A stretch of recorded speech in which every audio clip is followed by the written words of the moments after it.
আরে বাপরে, কে যেন হাঁপ ছাড়লো। না না, আমি ভুল শুনছি মনে হচ্ছে। কে কে নরে, কুত্তা বিড়াল নাকি? ও বাবা গো, বাঁচাও, মরে গেলাম, আমার লাশ ভূত হয়েছে, বাঁচাও। ভোলা, ভোলা, ভয় পাস না ভোলা, আমি তোর ঘাড় এখন মটকাবো না। ও কি গো, কে কোথায় আছো? ভূত বেরিয়েছে। আজ কি ভুল করতে গিয়ে গরুর গাড়িতে লাশ তুলে নিয়ে শ্মশানের দিকে যাচ্ছিলাম রে বাপ। আয় আয়, মরেছিস তুই? জীবনে প্রথমবার দেখছি চোখের সামনে লাশের চোখ খুলে যাচ্ছে রে বাপ রে বাপ। আমি তো মরিনি, আমাকে মারা হয়েছে। আমাকে শ্মশানে নিয়ে যাচ্ছিস, আমাকে ফিরিয়ে দে ভোলা। আমাকে ক্ষমা করে দাও, আমি আর ওসব ভুতুড়ে ঝামেলার মধ্যে থাকতে চাই না। তুমি আমার দিকে ওভাবে গিয়ে সরা, আমার দিকে ভয়ানক ভাবে তাকিয়ে তখন আমরা, বাবা বাঁচা বাঁচা বাঁচা।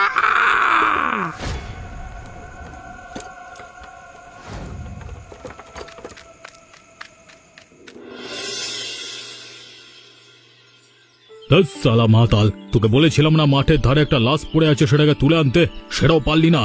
আর তোর গরুর গাড়ি কোথায় ফেলেছিস? সকাল থেকে দেখছি এখানে লটকে পড়ে আছিস মদ মেরে। এই বাবু, আমাকে ক্ষমা করুন, বড় গন্ডগোল হয়ে গেছে। মদ খেলে গন্ডগোল তো হবেই রে, আজকে তোকে মেরে আমি মদ ছাড়াবো দেখ। আমি দিব্যি খেয়ে বলছি, কালকে আমি মদ ছুঁইনি বাবু। তাহলে এরকম ভাবে এখানে পড়ে আছিস কেন? আমার লাশ কোথায় তুই জানিস? বেওয়ারিশ লাশটার জন্য কত টাকা আমার হাতছাড়া হয়ে যাবে। আপনার কথায় লাশ তুলতে গিয়ে আমি কালকে বিপদে পড়েছিলাম। এবারে গল্প দিবি তো আমাকে? আমি জানতাম তুই গল্প দিবি, তোদের গল্প শুনে শুনে আমার কান পচে গেছে। শোন, আমি শ্মশানের লাশ পাচার করে খাই, তার উপরে বেওয়ারিশ লাশটা যদি কালকে পেতাম তাহলে অনেকগুলো টাকা হাতে আসতো। এখন সেটা যখন পাইনি, ক্ষতিপূরণ তুই দিবি আমাকে। কালকে তো আমি খবর হয়ে যাচ্ছিলাম আর একটু হলে। কি গল্প দিবি শুনে? কালকে কালকে তার লাশটা গরুর গাড়িতে তুলে সবে অর্ধেক রাস্তায় এসেছি, হঠাৎ মনে হলো কে যেন নিঃশ্বাস ফেলছে। তারপর দেখলাম চোখগুলো খুলে আমার দিকে তাকিয়ে আসছে, কি সব কথা বলছে।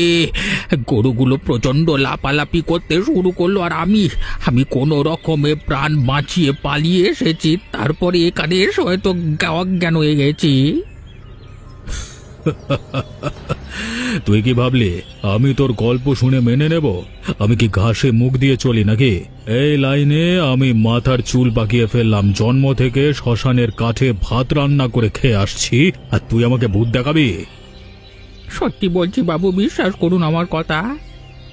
তোকে আমি এই দায়িত্ব থেকে বরখাস্ত করলাম। এখন থেকে তোর জায়গায় কাজ করবে জগাই, তোর গাড়ি ওকে দিয়ে দেস। আর তুই হাতে চুড়ি পরলে, মানে চুড়ি পরে পারলে বসে থাকিস, দূর হ।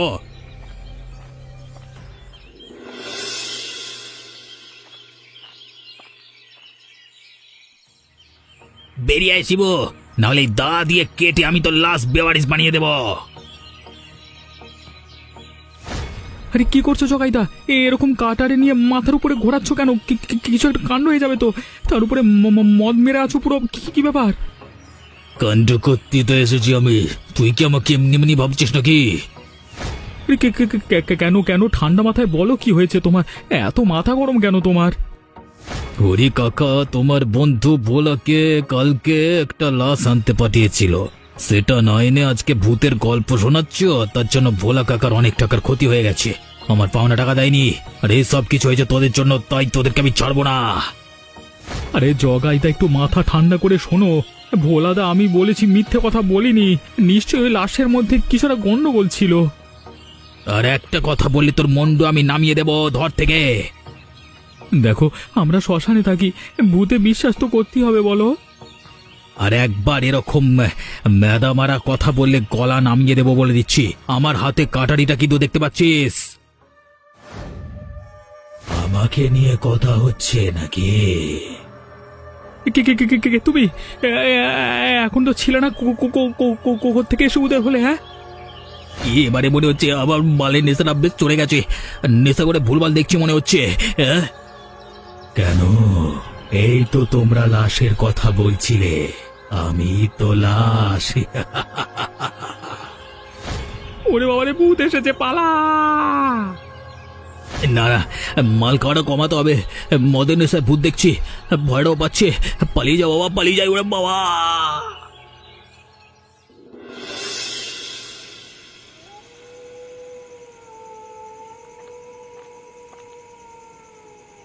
আমি এদিক ওদিক ঘুরে ঘুরে সংসার চালানোর জন্য মরা লাশের পকেট ঘেটে টাকা চুরি করে আনছি, আর এই মিন সেটা এখানে মদ গিলে ঘুমোচ্ছে। এই এই ওঠ ওঠ শয়তান! কি হয়ে যাচ্ছ কেন? সারাদিন শুধু পড়ে পড়ে ঘুমালে হবে? টাকা পয়সা জোগাড় করতে হবে না? সংসার চলবে কি করে শুনি? কেন, আজকে কিছু কামাওনি নাকি? শুধু আমারটা দেখে রেখেছো না? নিজে তুমি ওস্তাদের থেকে টাকা নিতে গিয়ে কাল কি করলে? কিছুই তো আনতে পারলে না। কি জানি আজকাল কি হয়েছে, ভোলা লাশ আনতে পারিনি, তাই টাকা পেমেন্ট করেনি আমাকে হরিবাবু। আর সেই জন্যই কালকে ঝামেলা করতে গেছিলাম, কিন্তু আমারও মনে হলো আমি একটা ভূত দেখেছি। ভূত ভূত ভূত। ওসব বাজে ছেলে ভোলানো কথা আমার কাছে বলতে আসবে না, এই বলে দিচ্ছি। আমি শুনেছি হরিবাবু ভোলার থেকে গাড়িটা নিয়ে তোমাকে দিতে চায়। আজ থেকে চুপচাপ ওই গাড়িটা নিয়ে চালাবে আর টাকা রোজগার করে বাড়িতে আনবে, না হলে কিন্তু অনর্থ হয়ে যাবে, এই বলে দিচ্ছি। সেটা তো আমিও চাই, কিন্তু কালকে রাতে এসে কি দেখলাম সেটাই ঠিক মনে করতে পারছি না। নেশাখোর একটা, নেশায় ভুলভাল দেখেছো তুমি।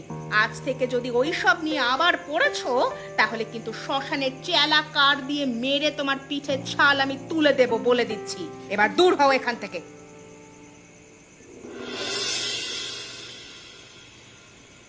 আজকাল লাশগুলো একেবারে ভিখারি হয়ে আসছে। পকেটে কোনো দামি জিনিস তো দূরের কথা, একটা টাকা পর্যন্ত নেই। এইভাবে যদি লাশ আসে তাহলে আমাদের চলবে কি করে? যাই হোক, হরিবাবুকে খবরটা দিতে হবে যে এখানে একটা নতুন লাশ পড়েছে। কি হয়েছে? কোথায় যাচ্ছ চম্পা রানী? আমার খবর দিয়ে পাচার করতে আমাকে? তুমি এখনো মরনি? এ কি?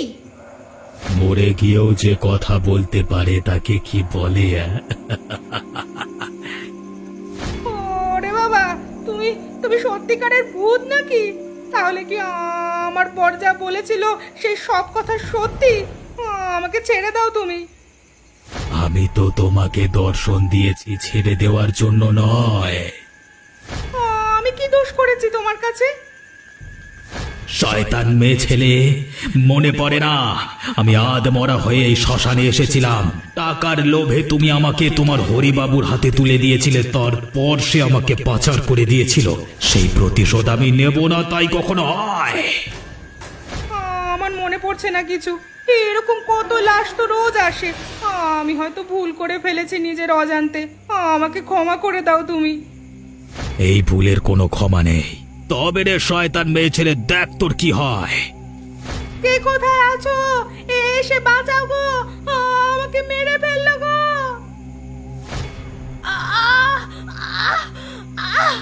কষ্ট হচ্ছে।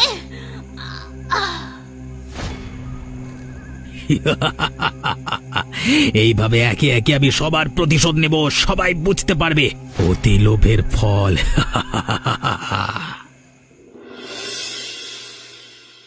বাবু, আমার কি সর্বনাশ হয়ে গেল দেখো না। রাতের বেলা আমার বউটাকে কিরকম ভাবে কুপিয়ে কুপিয়ে মেরেছে। জগাই, যা হয়েছে ভালো হয়নি। আমাদের শ্মশানে কোনোদিন এরকম পরিবেশ আগে ছিল না। আমি তোকে কথা দিচ্ছি, যে বা যারা তোর সাথে এ কাজ করেছে আমি তাদের ছাড়বো না। কিন্তু আমার বউ তো কারোর কোনো ক্ষতি করেনি কোনোদিন, তাহলে ওর সাথে এরকম কেন হলো?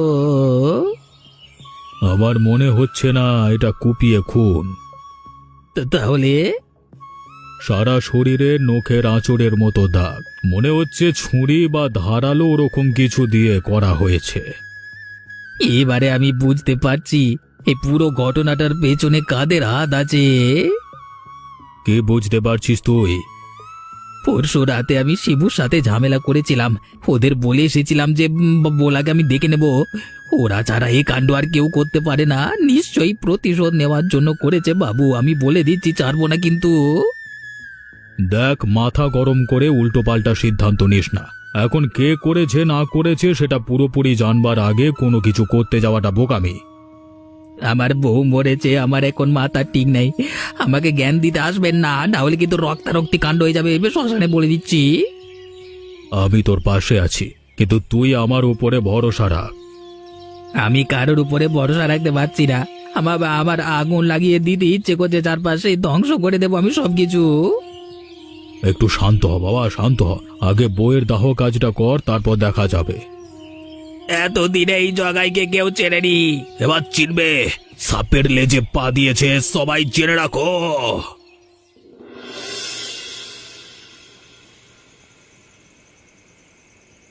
হরিদা, এবার মনে হচ্ছে আমাদের ব্যবসাপত্র সব লাটে তুলতে হবে। এরকম কথা কেন বলছিস? কি হয়েছে কি? কি হয়েছে মানে, জগাই যেভাবে রেগে আছে তাতে একটা খুনোখুনি করবে, এরপরে পুলিশ আসবে আর আমাদেরকে ধরে নিয়ে যাবে। ব্যাটাকে নিয়ে আমিও চিন্তায় আছি। লোকটা কাজের না হলে তাড়িয়ে দিতাম শ্মশান থেকে। দেখো না, এতদিন যা কাজ করবার করেছে, কিন্তু এখন যদি সাপ হয়ে আমাদের ছোবল দিতে আসে তাহলে আমাদের বসে থাকা উচিত নয়। আমরা যদি চুপচাপ হাত পা গুটিয়ে বসে থাকি তাহলে উল্টে আমরাই মরবো। কথাটা তুই ঠিকই বলেছিস। তাহলে কি বলতে চাইছিস বলতো? সুযোগ বুঝে খতম করে দাও বেটাকে। বউ মরেছে, এবার নিজেও বইয়ের প্রতি অত দরদ, যেখানে বইয়ের কাছে যাবে বেঁচে থাকার আর কোনো অধিকার নেই। ঠিক আছে, কাজটা আজকে রাতেই সেরে ফেলতে হবে।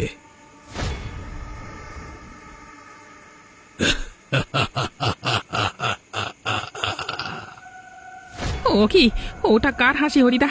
কে হাসছে ওরকম করে? আমারও ভয় করছে রে কালী। এতদিন শ্মশানে আছি, কোনোদিন তো এরকম প্রাণ শুকিয়ে দেওয়া হাসি শুনি। কি হয়েছে? একটা গেছে, আরো যাবে। একটাকে খেয়েছি। তোমাদের সবগুলোকে যতক্ষণ না একে একে শেষ করতে পারছি ততক্ষণ আমার শান্তি নেই। কে কে তুমি? কে কে? আমাকে চিনতে পারছো না হরিবাবু? তোমার জম আমি। কি চাস তুই? তোমাদের সবার রক্ত। আমি সবার রক্ত খাবো। পালা রে পালা!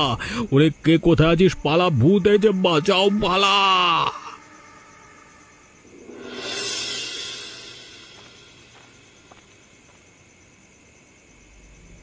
বেরিয়ে আয়, বেরিয়ে আয় বলছি, তোদের কাছে শেষ করে দেবো, খতম করে দেবো তোদের। তোদের এত বড় সাহস, তোরা আবার বউকে মেরেছিস। তুই কি পাগল হয়েছিস? আমরা তোর বউকে মারতে যাব কেন? কি স্বার্থ আমাদের? আমি শিবুকে গরম দেখিয়েছিলাম, সেই জন্য তোর প্রতিশোধ নিয়েছিস তোরা। শোন ভাই, যদি কিছু ঝামেলা হয়ে থাকে সেটা আমাদের নিজেদের মধ্যে, সেখানে বউকে কেন মারতে যাব তোর? আমি অত কিছু জানি না। আমি আজকে রাতে তোদের রক্ত বার করবো শরীর থেকে। এই দেখ, মালটা আবার মাতাল হয়ে ভুলভাল করছে। চল চল, এখান থেকে চলে যাই, চল। যেতে দিলে তো তবে যাবি তোরা। আমি জানি বাবুও তোদের সাথে যোগ দিয়েছে, না হলে আমাকে তখন মানা করতো না তোদের প্রতিশোধ নেওয়া থেকে। ভোলাদা, আমার মনে হচ্ছে আমাদের অস্ত্র তুলে নিতে হবে, না হলে এর সামনে আমরা দাঁড়াতে পারবো না। এই পাগলের জবাব মুখে দেওয়া সম্ভব নয়। তবে রে, চোরের মায়ের বড় গলা, আর নিজেরা খুন করে আবার আমাকে চোখ রাখাচ্ছিস। যেটা আমরা করিনি সেটা আমরা মানব না। তবে তুই যদি নিজেকে নিয়ন্ত্রণ না করিস তাহলে আজকে রক্ত গঙ্গা বয়ে যাবে। আয় দেখি তোর কত বড় সাহস। আমি কি ভয় পাই নাকি তোদের? দেখ তবে।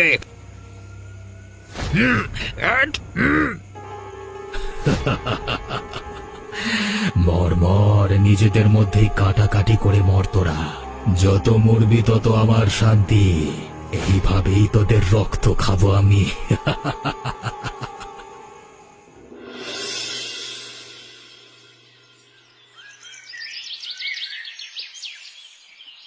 আমার মনে হচ্ছে আমাদের সবাইয়ের এক হওয়া দরকার।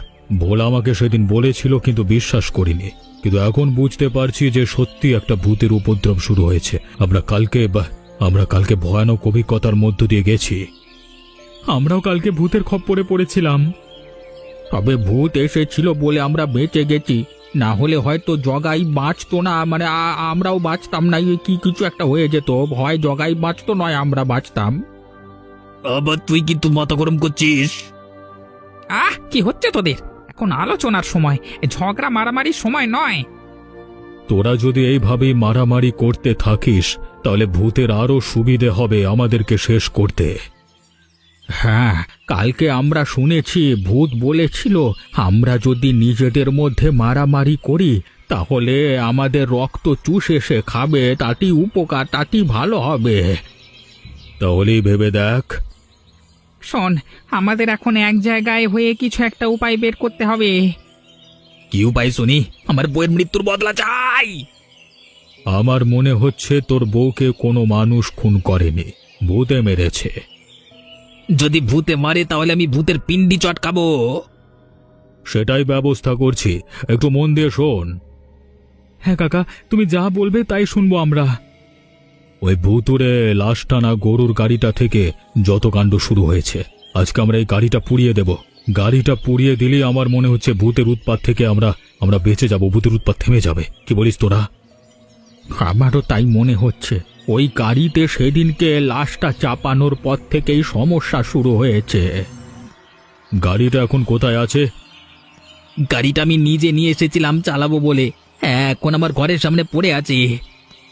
ঠিক আছে, আজকে রাতে ওখানে আগুন দেওয়া হবে, সন্ধেবেলায় সবাই এক হয়ে দেখা করবি।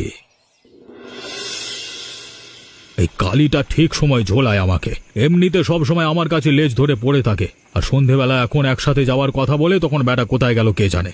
এতটা রাস্তা এখন সন্ধেবেলা আমাকে একা যেতে হবে, তাড়াতাড়ি চাই বাবা, না হলে কি যে কি হয়ে যাবে। তোমার তো আর যাওয়া হবে না।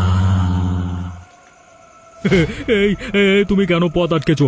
দেখো দেখো, আমি তোমার মুক্তির জন্য গরুর গাড়িটা পুড়িয়ে দিতে চাইছি। কিন্তু আমি তো মুক্তি চাই না, আমি প্রতিশোধ নিতে চাই। প্রতিশোধ? কিসের প্রতিশোধ?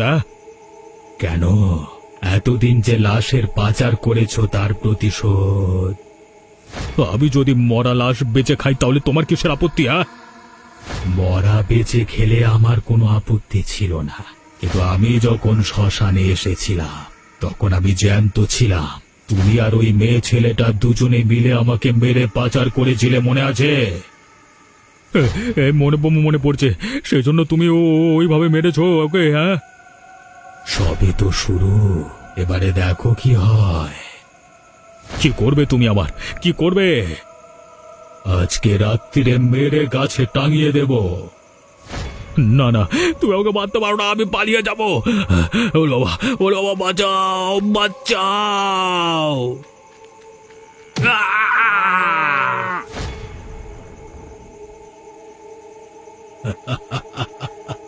দ্বিতীয় প্রতিশোধ আমার সম্পন্ন হলো। এভাবেই সবাই যাবে একে একে। জানতাম হরিবাবু এরকমই কিছু একটা করবে। আমাদের সবাইকে ফাঁসি এখন কোথায় নিজে মজা নিচ্ছে কে জানে। এরকম বলিস না জগাই, রাস্তাঘাটে লোকটার কোনো একটা সমস্যাও হতে পারে। আরে ছাড়ো তো, আমরাই করে ফেলি। হরিবাবু আবার কি হবে? কালী তো সবসময় ওর সাথে থাকে। গাছে তুলে মই কেড়ে নেওয়া হরিবাবুর পুরনো রোগ। আমি চিনি না মালটাকে, আর তোরা যে এত লাপাচ্ছিস, গাড়িটাই তো দেখতে পাচ্ছি না, এখানে যে আগুন লাগাবি, আমার কিন্তু সত্যি চিন্তা হচ্ছে বিষয়টা নিবে ভেবে। তাহলে কি আরেকটু অপেক্ষা করা উচিত বলে মনে হয়?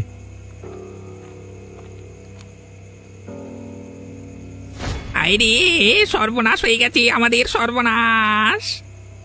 আরে আরে কাঁদছিস কেন কালী? কি হয়েছে?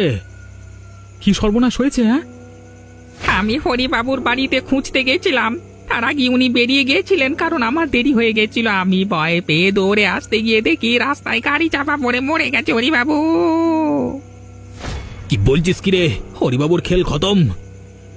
এই চল চল চল, সবাই চল গিয়ে দেখি কি হয়েছে।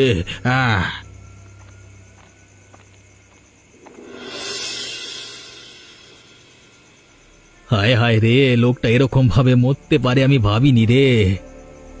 আমার খুব ভয় করছে। হরিবাবুকে দেখে এখন মনে হচ্ছে আমাদের কপালেও এরকম মৃত্যু নাচছে। কেমন যেন তোরপে তোরপে মারছে আমাদের। আমাদের মনে হয় তার কোনো তান্ত্রিকের কাছে যাওয়া দরকার। কালী একদম ঠিক কথা বলেছে। আমাদের আর বেশি সময় নষ্ট করা উচিত নয়। সময় নষ্ট করলে আমরা বিপদে পড়ব। আমাদের শ্মশানে আগে একটা খুব বড় তান্ত্রিক আসতো, নদীর ওপারে বাড়ি আমি চিনি, কালকে সকালেই যাব আমি। আজ থেকে আর আমাদের আলাদা আলাদা থাকা উচিত নয়। আলাদা থাকলেই হরিবাবুর মতো মরতে হবে। এখন থেকে আমরা একসাথে থাকবো। সত্যি এরকম ভয়ানক মৃত্যু দেখলে যেন শরীরে আর প্রাণ থাকতে চায় না।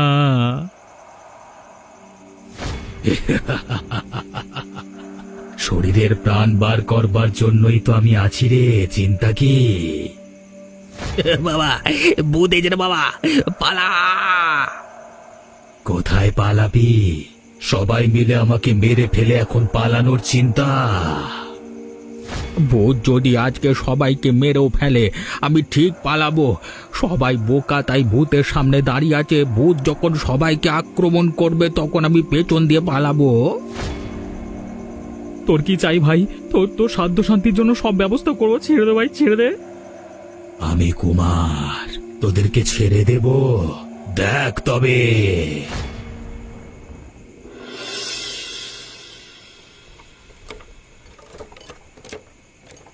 দেখো ভাই, রাস্তায় তুমি কোথাও যেতে পারছিলে না, তাই তোমাকে তুলে নিয়েছি আমার গাড়িতে। আসলে কিন্তু আমার গাড়ি হচ্ছে লাশ টানা গরুর গাড়ি। তুমি ভয় পাচ্ছ না তো? আমি ভূতে ভয় পাই না, তোমার এই লাশের গাড়িতে যেতেই আমার বেশ মজা লাগছে। তুমি তো বেশ অদ্ভুত কথা বলো। তা তুমি এই গরমের দিনে মুখ ঢেকে বসে আছো কেন? আমার কথা ছাড়ো, তোমার কথা বলো। কি কথা শুনতে চাও আমার? তুমি এতদিন এই লাশের গাড়ি চালাচ্ছ, কোনোদিন ভূতের দেখা পাওনি?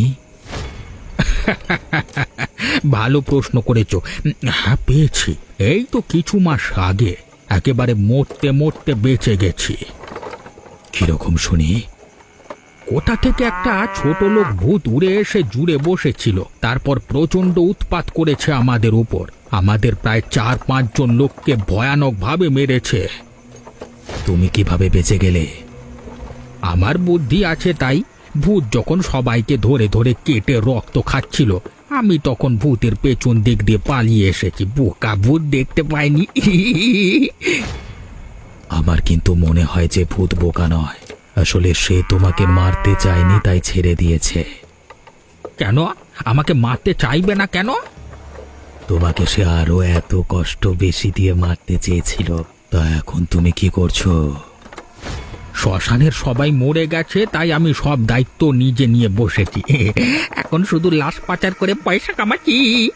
আমার মতো ভাগ্য কজনের হবে যে ভূতের হাত থেকে বেঁচে আসবে? কে বলেছে তুই বেঁচে গেছিস? আমি তোকে আরো ভয়ানক ভাবে মারবো, কারণ শয়তান তুই আমাকে অর্ধেক বাঁচা অবস্থায় গাড়িতে করে তুলে এনেছিলিস পাচার করবি বলে। তুই যদি কাণ্ডটা না করতিস তাহলে আমি বেঁচে যেতাম সেদিন। বাবা গো,